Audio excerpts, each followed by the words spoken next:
உலகெங்கிலும் உள்ள ரிஷப ராசி அன்பு சொந்தங்களுக்கு எல்லா விதமான செல்வங்களும் கிடைக்கப்பெற்று நிறைவான வாழ்க்கை அமைய அபிராமி கிட்ட ஒரு வேண்டுதல் வச்சு இந்த பதிவை தொடங்கலாங்க.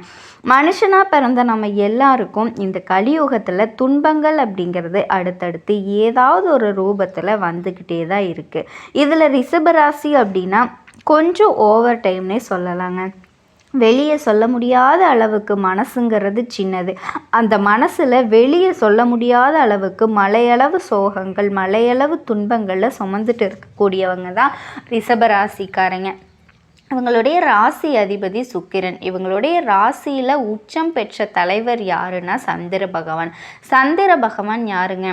கற்பனைக்கு அதிபதி. இதனால் ரிஷப ராசிக்காரங்க ரொம்ப அழகாக இருப்பாங்க. தன்னை ரொம்ப அழகுபடுத்திக்குவாங்க. எல்லார்கிட்டேயும் பார்த்திங்கன்னா சிம்பிளான ஒரு உடைகள் கூட மிடுக்காக தோன்றக்கூடியவங்க இந்த ரிஷபராசிக்காரங்க. சுக்கிர பகவான் அப்படின்னாவே எல்லாரும் சொல்கிறது என்னென்னா, ஒருத்தன் நல்லா இருக்கான்னா அடடா அவனுக்கு என்னப்பா சுக்கிரன் உச்சத்தில் இருக்கான் போல இருக்குது. இந்த ஒரு சில வார்த்தைகளை சொல்லுவாங்க. அவனுக்கு எங்கேயோ மச்சம் இருக்குன்னு சொல்லுவாங்க இல்லையா, அந்த மாதிரி ஜோதிடத்தில் நாங்கள் சொல்கிறது, ஒருத்தவங்க நல்லா இருக்காங்க அப்படின்னா அந்த ஜாதகக்காரருக்கு சுக்கிரன் உச்சம்பா அப்படின்னு சொல்லுவோம். ஸோ ஒருத்தருடைய வாழ்க்கையில் சிறப்பாக அமைய இவரோட அனுகிரகம் ரொம்பவே முக்கியங்க.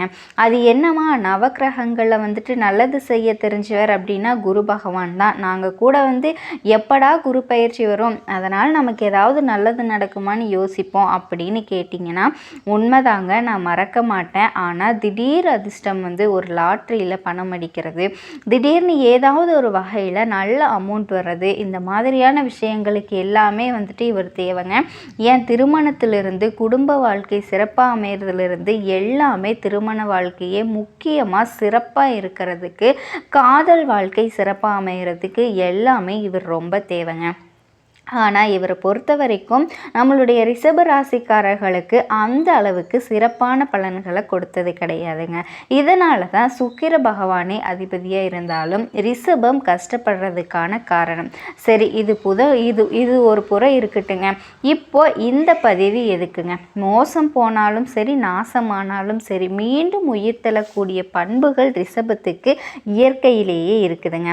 அப்படி இருக்கக்கூடிய பட்சத்தில் ரிஷப ராசிக்காரங்க இந்த மாதமும் கஷ்டந்தான் படணுமா, இல்லை ஏதாவது எங்களுக்கு நல்லது நடக்குமா, விடிவு காலம் பிறக்குமா, இல்லை விடியலுக்கான வழி தான் கிடைக்குமா, இப்படி உங்கள் எதிர்பார்ப்புகளுக்கு பதில் சொல்லக்கூடிய வகையில் தான் இந்த பதிவு உங்களுக்கு தொடங்குதுங்க. அதுக்கு முன்னாடி ரிஷபம் அப்படின்னாவே உங்களுடைய சின்னம் காளைங்க. மாடு மாதிரி உழைக்கிறேன், துளி அளவு கூட உயர்வில்லை, துளி அளவு கூட நிம்மதி இல்லை, ரிஷபம் இப்படி தான் கஷ்டங்களை அப்படியே பல்ல கடிச்சிட்டு ஒரு பெரிய மலையை தூக்கி தன்னோட முதுகில் வச்சா எப்படி இருக்கும், அப்பேற்பட்ட கஷ்டங்களை தாங்க தாங்கிட்டு இருக்கு. ஆனால் ரிஷபத்தை புரிஞ்சுக்கிறதுக்கு ஒரு ஆள் கிடையாது. எல்லாரும் நல்லா இருக்கணும், யார் மனசும் புண்படக்கூடாது, இதுதாங்க ரிஷபம். தெய்வத்துக்கு நிகரான செயல்களை செய்கிறோம், ஆனால் தெய்வத்தால் முடியாத விஷயம் எல்லாருக்கும் நல்லவங்களாக இருக்கிறது, எல்லாருக்கும் எல்லாத்தையுமே கொடுக்கறது. அந்த ரிஷபம் அதை புரிஞ்சிக்காதனால தான் இவ்வளோ கஷ்டம். கொஞ்சம் புரிஞ்சுக்கோங்க, கொஞ்சம் தெரிஞ்சுக்கோங்க. இப்போ ரிஷப ராசிக்காரங்கன்னா யாருங்க? இவங்க இருக்கக்கூடிய இடத்துல பெரிய கூட்டமே இவங்களை சுற்றி இருக்குங்க. பேச்சால் கவர்ந்துட்டாலும் பேச்சால் எல்லாரையுமே கவர்ற திறன் படைத்தவங்க, எல்லாருக்கும் உதவி செய்யக்கூடியவங்க. உங்களுக்கு இனி வரக்கூடிய மாதம் அப்படிங்கிறது உங்களுடைய ராசியில் எந்தெந்த கிரகங்கள் எங்கெங்கே இருக்காங்க, மேலும் இந்த மாதத்தில் எந்தெந்த கிரகங்கள் மாற்றமாகறாங்க, இதை பொறுத்து தாங்க பலன் சொல்ல முடியும். கண்டிப்பாக உங்களுக்கு சாதகமான நாட்களாக தான் இருக்க போகுதுங்க. எந்த விஷயத்தை நீங்கள் தொடங்குனீங்க அப்படின்னாலும் அதில் நல்லது தாங்க நடக்கும். தனவாக்கு குடும்பஸ்தானத்துக்கு புதன் பகவான் மாற்றம் ஆவாங்க. இதடுத்து உங்களுடைய அதிபதி தனவாக்கு குடும்பஸ்தானத்துக்கு மாற்றமாகிறாரு. அதாவது ராசியிலிருந்து எல்லாத்துக்கும் மேலே கடைசி நாளான இந்த மாதம் முடிவில் சுகஸ்தானத்தில் இருக்கக்கூடிய செவ்வாய் பகவான் பஞ்சமஸ்தானத்துக்கு மாற்றமாகிறாருங்க. ஸோ இப்படி கிரகங்கள் மாற்றமாகிறதும் இதனோட அமைப்பை பொறுத்து தாங்க இந்த மாதம் அப்படிங்கிறது. உங்களுடைய ராசிநாதன் சுக்கிரன் ராசியிலேயே ஆட்சியாக அமர்ந்திருக்கிறது. தடைப்பட்ட பணம் கையில் கிடைக்கிறதுக்கு வாய்ப்பை ஏற்படுத்துகிறாருங்க. எதுலேயுமோ தயக்கமோ பயம் பயமோ இல்லாமல் நீங்கள் என்ன காரியங்களில் ஈடுபட்டாலும் அதில் வெற்றி இருக்குங்க.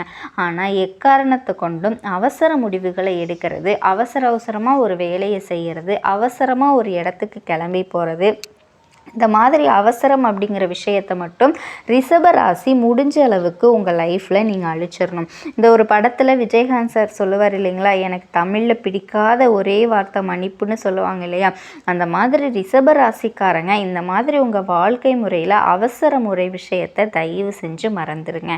இதோட விரும்பத்தகாத ஆசைகள் உண்டாகுங்க. நமக்கு அது நடந்தால் நல்லா இருக்கும், ஆனால் மற்றவங்க கிட்ட சொல்கிறப்ப இதெல்லாம் ஒரு ஆசையான்னு மற்றவங்க சொல்கிறதுக்கு வாய்ப்பு இருக்குது. ஸோ அப்படி ஏதாவது ஆசைகள் தோணுச்சு அப்படின்னா கொஞ்சம் யோசிச்சுக்கோங்க. இதோட வீடு, மனை, நிலம் இது போன்ற சொத்துக்களை நீங்கள் வாங்கக்கூடிய முயற்சிகள் செய்யறதுக்கோ இல்லை விற்கிறதுக்கோ அது சம்மந்தப்பட்ட முதலீடுகள்லையோ வெற்றி நிச்சயங்க. இதை எடுத்து தொழில் ஸ்தானம் மிக பலமாக இருக்குதுங்க. இதனால் தொழில் மாற்றம், உத்தியோக மாற்றம் இது போன்று தாராளமாக பண்ணலாம். எல்லா விதமான நட்பலன்களுமே உங்களுக்கு இந்த மாதத்தில் சேருங்க. இதை அடுத்து பூர்வீக சொத்துக்கள் மூலம் லாபம் கிடைக்கும். தர்ம காரியங்களில் நாட்டம் அதிகமாகும். இதோட வியாபாரம் செய்கிறவங்க ஆண்களோ பெண்களோ உங்களுடைய தொழில் விஷயங்களில், வியாபார விஷயங்களில் கவனமாக இருக்கணுங்க. தொழில் ரகசியங்களை மற்றவங்களுக்கு தெரியாமல் பார்த்துக்கணும். இதோட உத்தியோக பணிகளில் இருக்கவங்க தனியார் துறையோ அரசாங்கத்துறையோ ஆண்கள் பெண்கள் யாராக இருந்தாலுமே சரி, எந்த துறைகளில் நீங்கள் இருந்தாலுமே சரிங்க, பதவி உயர்வு இந்த மாதிரி கொஞ்சம் தாமதப்படுறதுக்கு வாய்ப்பு இருக்குங்க. இதனால் முட்டி மோத வேண்டாம். வந்தால் பாருங்கள், வரலையா விட்டுட்டு வேலையை பாருங்கள். தன்னால் அது உங்களை சேருங்க. இதை எடுத்து வெளிநாடு போகிறதுல நீங்கள் எதிர்பாராத சிக்கல்கள் ஏற்படலாங்க. இதனால் வெளிநாடு போகலாம். தொழில் ரீதியாகவோ படிப்புக்காகவோ ஏதாவது ஒரு வகையில் வெளிநாட்டுக்கு போக முயற்சி பண்ணால் கொஞ்சம் சிக்கல் ஏற்படுதா, அந்த இடத்துல அமைதியாக விட்டுருங்க. அடுத்த மாதம் பார்த்துக்கலாம், இல்லை நான் முயற்சி பண்ணுறேன் அப்படின்னா கவனமாக இருங்க. இதை அடுத்து ரிஷபராசி ஆண்களாக இருக்கீங்க அப்படின்னா பெண்கள் கிட்ட பழகிறப்ப எச்சரிக்கை அவசியங்க. ரிஷபராசி பெண்களாக இருக்கீங்க அப்படின்னா ஆண்கள் கிட்ட பழகிறப்ப ரொம்ப கவனமாக இருக்கணுங்க. அதே மாதிரி குடும்ப வாழ்க்கையில் கணவன் மனைவிக்கிடையே அடிக்கடி வாக்குவாதங்கள் உண்டாகலாம். என்ன பண்ணணும், கணவன் மனைவி கிட்ட விட்டு கொடுத்து நடக்கணுங்க. அடுத்ததாக அரசியல் தொழிலில் இருக்கக்கூடிய ரிஷபராசிக்காரங்க அடுத்தவங்க பிரச்சனையில் தலையிடாமல் இருக்கிறது ரொம்பவே நல்லதுங்க. போர் தொழிலில் உங்களுக்கு கொடி கட்டி பறக்க போகிறீங்க. வீடு வாகனம் வாங்கக்கூடிய யோகம் இருக்குது. வாகனத்துக்கும் சரி வீட்டுக்கும் சரி இது ரெண்டுக்குமே காரணகர்த்தாவாக சுக்கிரன் உங்கள் ராசியிலேயே இருக்கிறதுனால இவர் ஆல்ரெடி உங்களுக்கு அதிபதி. இப்போ சிறப்புங்க, நீங்கள் நினச்சது எல்லாமே நிச்சயமாக நிறைவேறும். சுக்கிரன் சூரிய நட்சத்திரத்தில் பயணிக்கிறதுனால சூரியனும் 2ஆம் இடத்துல இருக்கிறதுனால குடும்பத்துக்கு உண்டான உங்களுடைய கனவை நிறைவேற்றக்கூடிய காலகட்டம். நிச்சயமாக சொல்கிற, குறித்து வச்சுக்கோங்க, மனசில் பதிய கூட வச்சுக்கோங்க. ரிஷபராசி இந்த மாதத்தில் புதுசாக வீடு கட்டுறதுக்கும் வண்டி வாகனம் வாங்குறதுக்கும் வாய்ப்புகள் அதிகமாக இருக்குங்க. தனவரவுமே அதிகரிக்கும். 2ஆம் இடத்துல குரு பகவான் தனவாக்கு ஸ்தானத்தில் அமர்ந்திருக்கிறதுனால பணவரவு அதிகமாகுங்க. பொருளாதாரத்தில் நல்ல முன்னேற்றம் இருக்கும். சின்ன சின்ன டென்ஷன் இருக்கும், சின்ன சின்ன அழுத்தம் வரும். இருந்தாலுமே பணவரவு அப்படிங்கிறது உங்களுக்கு கிடைக்குங்க. திடீர் அதிர்ஷ்டம், பங்கு சந்தையில் பணவரவு, இந்த லாட்ரியில் பணம் விழுறது, இந்த மாதிரி விஷயங்கள்லாம் கிடைக்கும். ஏதாவது ஒரு வகையில் பணம் குவியக்கூடிய அமைப்பு தாங்க உங்களுக்கு இருக்குது. ரிஷபத்திற்கு இந்த மாதத்தில் அதே மாதிரி தொழில் வியாபாரத்தில் லாபம் உயரும். இதை அடுத்து ஆரோக்கியம், தசாபுத்திகள் சரியில்லை. இதனால் மன அழுத்தம் அப்படிங்கிறது உண்டாகிறதுக்கு வாய்ப்பு இருக்குங்க. அது மிகுந்த அழுத்தம். அதே மாதிரி 6ஆம் இடத்துக்கு அதிபதி ஆட்சி பலத்தோடு இருக்கிறாருங்க. குருவும் பார்க்கறதுனால கேட்ட இடங்களில் கடன் கிடைக்கும்.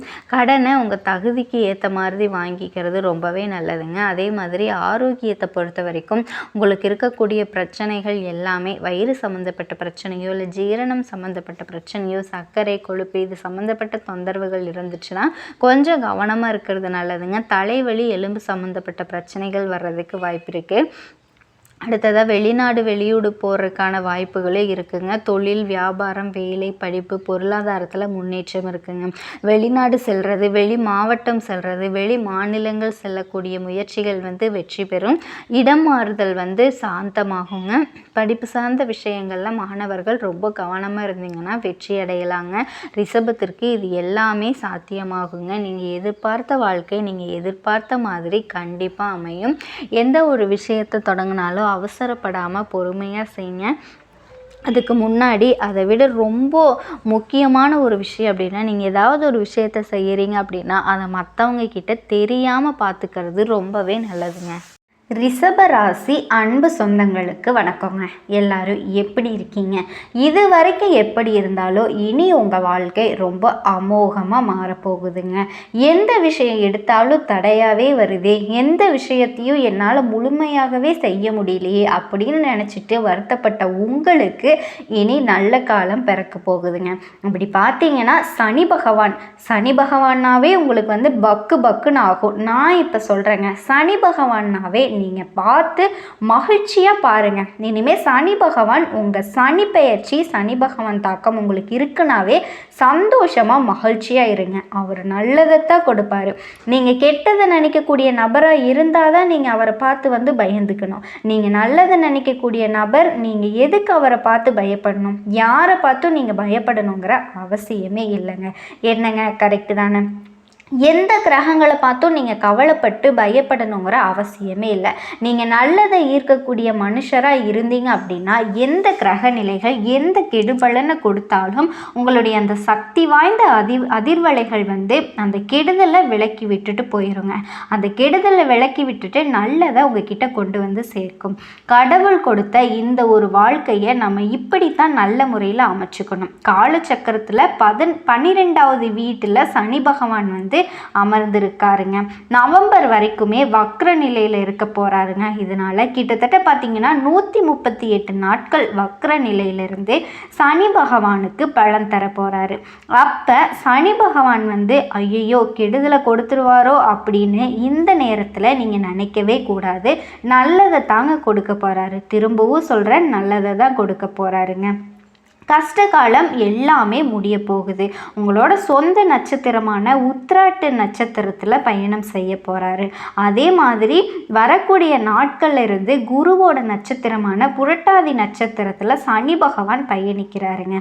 அந்த வகையில் இந்த சனி வக்கர பயிற்சியால் ரிஷப ராசிக்காரர்களுக்கு என்னென்ன பலன்கள் கிடைக்க போகுதுங்கிறது தான் நம்ம இப்போ இந்த பதிவில் தெளிவாக பார்க்க போகிறோங்க. ரிஷப ராசிக்காரர்களுக்கு சனி பகவான் அப்படிங்கிறவர் 9க்கும் 10க்கும் உரியவர்.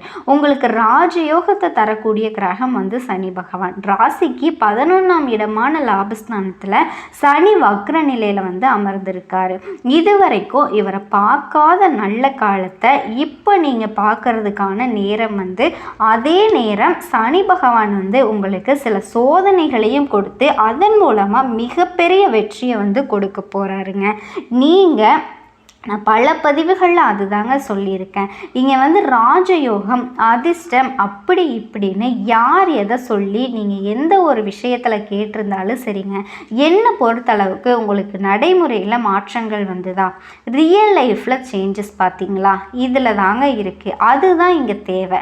அப்போ நீங்கள் பார்க்குறீங்க கேட்குறீங்க, அப்போ என்ன இன்னொரு வீடியோவை போய் பார்ப்பீங்க. இதே ரிஷபராசிக்காரங்க வேறு யாராவது ஒருத்தர் சொல்லியிருப்பாங்க, அங்கே திடீர்னு நெகட்டிவான சில 4 விஷயத்தை முன்னிறுத்து சொல்லியிருப்பாங்க. அதை கேட்ட உடனே உங்களுக்கு பயம் இருந்திருக்கும். இப்படி நீங்கள் மாற்றி மாற்றி மாற்றி ஒவ்வொருத்தரும் ஒவ்வொரு விஷயத்தை சொல்கிறத கேட்டு கேட்டு கடைசியாக எங்கே போய் நிற்கிறீங்க அப்படின்னா குழப்பத்தில் போய் நிற்கிறீங்க. ஆனால் என்னை பொறுத்த வரைக்கும் அளவுக்கு நான் சொல்கிறேன்னா, எந்த பதிவுகளை நீங்கள் எதிர்பார்க்க போகிறது ஒன்று தாங்க, நல்ல வாழ்க்கை மட்டும்தான். எந்த மனுஷனாவது தனக்கு கெட்டதை நடக்கணும்னு நினைப்பானா? நல்ல மனநிலையில் இருக்கிற எந்த ஒரு மனுஷனும் அதை நினைக்க மாட்டான். அப்போ இந்த பதிவை பார்க்க நீங்களும் சரி, இந்த பதிவின் மூலமாக ஏதாவது நமக்கு நல்லது நம்ம கண்ணில் பற்றாதா, நம்ம காதில் கேட்டுறாதா அப்படின்னு சில வழிமுறைகள் கிடைச்சிடாதான்னு நீங்கள் நம்பிக்கையில் இந்த பதிவை பார்க்க வந்திருப்பீங்க. அதனால தாங்க சொல்கிறேன், சனி பகவான் வாரி வழங்கக்கூடிய காலகட்டமாக இருந்தாலும் சில சோதனைகள், அதாவது ஒரு சில சோதனைகள் கண்டிப்பாக நடக்க தாங்க செய்யும். நீங்கள் ரிஷபராசிக்காரர்களுக்கான ஃபார்முலா என்ன தெரியுமா? விதிமுறைகள். கஷ்டப்பட்டு ஒரு விஷயத்தை பிடிச்சிருப்பீங்க, ஆனால் ஒரு விஷயத்தை மட்டும் நீங்கள் இந்த ராசிக்காரர்கள் மைண்டில் வச்சுக்கோங்க. இந்த பதிவை பார்க்கக்கூடிய நீங்கள் எந்த வயசு நபராக இருந்தாலும் சரிங்க, எந்த வயசு நபராக இருந்தாலும் கஷ்டத்தை, அதுவும் சில நேரத்தில் உச்சகட்ட கஷ்டத்தை தாண்டினாதான் அந்த நல்லதை கையிலேயே பிடிக்க முடியுங்க. இந்த ரிஷபராசிக்காரர்களுக்கு அது உங்களுக்கே தெரியும். உங்கள் லைஃப்பில் இப்போ நான் சொல்கிறது எந்த அளவுக்கு உண்மைங்கிறது இந்த ரிஷபராசிக்காரர்களுக்கு தெரியும். உற்சாகமாக வாழணும்னு நினைப்பீங்க, பிரகாசமாக இருக்கணும்னு நினைப்பீங்க. உங்களுக்கு ஆடம்பர வாழ்க்கையாக தான் நீங்கள் பெரும்பாலும் விரும்புவீங்க. இது தாங்க உண்மை. நீங்கள் மறுத்தாலும், நீங்கள் எந்த ஏழ்மையில் இருந்தாலும் சரி, கடன் பிரச்சனையில் இருந்தாலும் சரி, எந்த சூழ்நிலையில் இருந்தாலும் சரி, உங்கள் மனசில் ஆடம்பர வாழ்க்கை மேலே ஒரு ஈர்ப்பு வந்து கண்டிப்பாக இருக்குங்க, இல்லைங்களா? அதெல்லாம் வந்து எனக்கு இல்லைங்க, எனக்கு ஆடம்பர வாழ்க்கையே தேவையில்லை, ஏதோ இருக்கிறது கிடைச்சா போதும் அப்படின்னு சொல்லக்கூடிய நபராக இருந்தீங்க அப்படின்னா இன்றைக்கி அந்த சூழ்நிலைக்கு வந்து நீங்கள் வந்திருப்பீங்க. இன்றைக்கி அந்த மனநிலையில் வந்து மாற்றம் ஏற்பட்டிருக்குமே ஒழிய ஆரம்பத்தில் கண்டிப்பாக ரிஷபராசிக்காரர்களோட மனசில் ஆடம்பர வாழ்க்கை நம்ம எப்படியாவது அடைஞ்சிடணும், நல்லா வாழணும், செல்வ செழிப்போடு, அதில் எந்த ஒரு தப்புமே இல்லைங்க. அப்படி நினைக்கிறதுல, செல்வ செழிப்போடு வாழணும்னு நினைக்கிறதுல எந்த ஒரு தப்புமே இல்லை. எல்லா ராசிக்காரர்களுக்கிட்டேயுமே சில நேரத்தில் வந்து சில மனிதர்களுக்கு, பொதுவாகவே மனிதர்களாக வாழக்கூடிய எல்லாருக்குமே வந்து அந்த ஆசை வந்து கண்டிப்பாக இருக்குங்க. நல்ல செல்வ செழிப்போடு வாழணுங்கிற ஆசை இருக்கும். ஆனால் அது லைஃபுக்குள்ளே வந்துச்சா இல்லையா, அதை அடைஞ்சிட்டிங்களா இல்லையாங்கிறது தாங்க அந்த விஷயமே. அந்த காலகட்டத்தில் நடக்கக்கூடிய கிரக நிலைகள் வந்து தீர்மானிக்கக்கூடிய சில விஷயங்கள் வந்து வேலை இல்லை, பிரச்சனை, இன்னும் செட்டில் ஆகலை அப்படின்னு வருத்தப்படக்கூடிய நபர்களும் இந்த ரிஷபராசிக்காரர்கள் வந்து நிறைய பேர் இருக்காங்க. வளர்ச்சியை கொடுக்கக்கூடிய நேரமாக இது இருந்தாலும் கடந்த காலகட்டம் வந்து எப்படி இருந்தது, உங்களை வந்து நல்லா பயன்படுத்தி இருப்பாங்க. நல்லா நோட் பண்ணி பாருங்கள். வேலை செய்கிற இடத்துலையா இருந்தாலும் ஊர் விட்டு ஊர் போயிருப்பீங்க, அவங்களுக்காக வேலை செஞ்சுருப்பீங்க, நேரங்கால பார்க்காம வேலை செஞ்சுருப்பீங்க. அது உள்ளூராக இருந்தாலும் சரி, வெளியூராக இருந்தாலும் சரிங்க. ஆனால் வளர்ச்சி உங்களுக்கு வந்திருக்காது. இன்றைக்கி திருப்பி பாருங்களேன், நீங்கள் எங்கே ஆரம்பிச்சிங்களோ அந்த இடத்துல தான் நீங்கள் இன்னுமே நின்றுட்டுருக்கீங்க. ஆனால் நீங்கள் வேலை செஞ்சவங்க நிறைய பேர் முன்னேற்றமாயிட்டாங்க. முழுமையான முன்னேற்றம் திருப்தி இல்லவே இல்லை. கொஞ்சம் அங்கங்கே அப்படின்னு அப்பப்போ கொஞ்சம் மனசு வந்து தடுமாறிட்டு இருக்கு. அந்த மாதிரி ஒரு மனசு மாறுற மாதிரிக்கு ஒரு சில விஷயங்கள்லாம் வந்து நடந்திருக்குங்க, அவ்வளோதான். மற்றபடி முழுமையாக கிடச்சிச்சான்னு கேட்டால் இல்லவே இல்லைங்க. உங்களோட இப்போது இந்த பதிவை பார்த்துட்டு இருக்கவங்கள விட ஒவ்வொருத்தரோட சுய ஜாதகமும் ஒவ்வொரு விஷயத்தை வந்து சொல்லுங்கள். நீங்கள் பிறந்த நேரம், பிறந்த இடம், நீங்கள் எந்த நட்சத்திரத்தில் பிறந்தீங்க எல்லாத்தையுமே பொறுத்து ஒவ்வொருத்தருக்கும் ஒவ்வொரு வாழ்க்கை முறை வந்து இருந்துட்டு இருக்கீங்க. அப்போது எல்லாருக்கும் அந்த அச்சீவ்மெண்ட் வந்து அடையணும் அப்படின்னா, முன்னேற்றத்தை அடையணும்னா நீங்கள் பொதுவான பலன்களை வந்து ஓரளவுக்கு தாங்க கனெக்ட் ஆகும், சரிங்களா? இன்னொரு விஷயம் என்ன அப்படின்னா, பலருக்கும் வந்து ஜோதிடத்தின் மீது நம்பிக்கையே போயிடுச்சு. இப்போ நிறைய பேர் பாருங்கள், அதை வந்து பார்க்கவே மாட்டாங்க. அட போங்கப்பா, ஆளுக்கான்னு ஒன்று சொல்கிறீங்க, ஆளுக்கு ஒவ்வொன்று பேசுகிறீங்க, எது உண்மை எது பொய்ன்னு கண்டுபிடிக்கிறதே கஷ்டமாக இருக்குது, அதனால் எனக்கு ஜோதிடம் மேலே இருந்த நம்பிக்கையே போயிடுச்சுன்னு சொல்லக்கூடிய நபர்களும் வந்து இருக்காங்க. ஏன் ஆரம்பத்திலிருந்து ஜாதகத்தை பார்க்காம இருக்கக்கூடிய நபர்களே கூட இருக்காங்க. ஆனால் மிகப்பெரிய வாழ்க்கை வாழ்ந்துட்டு இருக்கவங்களும் இருக்காங்கங்க. எல்லாமே இந்த உலகத்தில் இருக்காங்க. அதாவது எல்லா மனசு கொண்ட நபர்களும் இருக்காங்க. ஆன்மீகத்தின் மீது நாட்டம் கொண்டவர்களும் செல்வ செழிப்போடு வாழ்கிறவங்களும் இருக்காங்க. ஆன்மீகத்தின் மீது நாட்டம் இல்லாதவர்களும் செல்வ செழிப்போடு வாழ்பவர்களும் இங்கே இருக்காங்க. இந்த உலகத்தில் எல்லா தரப்பினருமே இருக்காங்க, எல்லா கேட்டகரி நபர்களுமே இருக்காங்க. அப்போ உங்களுக்கு எதுன்னு கடவுள் தீர்மானிக்கிறாரு அப்படிங்கிறத பொறுத்து தாங்க இங்கே மற்றவங்கள பார்த்து நம்ம சூடு போட்டுக்க முடியாது. ரிஷப ராசிக்காரர்களை பொறுத்த வரைக்கும் இந்த பாயிண்ட் தான் ரொம்ப ரொம்ப முக்கியம். நீங்கள் பல இடங்களில் மற்றவங்களை பார்த்து சில விஷயத்தை ஃபாலோ பண்ணணும்னு நினைக்கிறீங்க. இது உண்மையா, இது பொய்யா அப்படின்னு உங்கள் மனசாட்சிக்கு விரோதம் இல்லாமல் நீங்கள் ஒத்துக்கணும். உண்மைன்னா ஆமாங்க அப்படின்னு நீங்கள் ஒத்துக்கோங்க, இல்லைன்னா தாராளமாக இல்லைன்னு கமெண்ட் செக்ஷனில் சொல்லுங்கள். ஏன்னா ஒரு சிலர் எல்லாருக்குமே வந்து 100% இந்த எண்ணம் வந்து கண்டிப்பாக வந்திருக்குமான்னு கேட்டால் எப்படி நம்ம எந்த ஒரு விஷயத்தையும் 100% சொல்ல முடியும்? பெரும்பாலும் சொல்லாங்க, பெரும்பாலும் கனெக்ட் ஆகும். இப்போ இந்த பதிவை பார்த்துட்ருக்க ரிஷபராசிக்காரர்களுக்கு நீங்கள் சொல்லுவீங்க, பெரும்பாலான விஷயத்தை வந்து நீங்கள் அடுத்தவங்களை பார்த்து பார்த்து உங்களுக்குள்ளே தீர்மானிப்பீங்க. ஆனால் ரிஷப ராசிக்காரர்கள் அவங்களுக்குன்னு ஒரு ஸ்டைல் இருக்கணும், உங்களுக்குன்னு ஒரு விதிமுறை வந்து இருக்கணும், உங்களுக்குன்னு ஒரு ரூட் இருக்கணும். அதுதாங்க உங்களை வந்து அடுத்த நிலைமைக்கு வந்து கொண்டுட்டு போகும். அதுதான் தெளிவாக புரிஞ்சுக்கோங்க. இதை மட்டும் நீங்கள் புரிஞ்சுக்கிட்டீங்க அப்படின்னா நீங்கள் எந்த இடத்துலையுமே இறங்கி வேலை செய்ய தயாராக இருக்கணும். நான் இந்த வேலை தான் செய்வேன், இதெல்லாம் செய்ய மாட்டேன், இப்போ ஒன்றும் இல்லை, ஒன்றும் இல்லை. ஒரு ஆஃபீஸில் வந்து உங்களுக்குன்னு ஒரு வேலை கொடுக்குறாங்கன்னு வச்சுக்கோங்களேன். அங்கே திடீர்னு அந்த ஆஃபீஸ் வந்து குப்பையாக இருக்கேன், நான் போய் எதுக்கு எப்படி ஆஃபீஸ் கூட்டுவேன், நான்லாம் கூட்ட மாட்டேன் அப்படின்னு சொல்லி இருக்கக்கூடாது. இறங்கி வேலை செய்யணும். அந்த ஒரு பண்பு உங்ககிட்ட இருக்கணும். ஏன் இதெல்லாம் இருக்கணும்னு நான் சொல்கிறேன்னா, குறிப்பிட்ட ஒவ்வொரு ராசிக்காரர்களுக்கும் குறிப்பிட்ட பண்புகள் வந்து பெரும்பாலும் அவங்களுக்கு ராசிக்காரங்களுக்கு வந்து கரெக்டாக மேட்ச் ஆகுங்க. அதே மாதிரி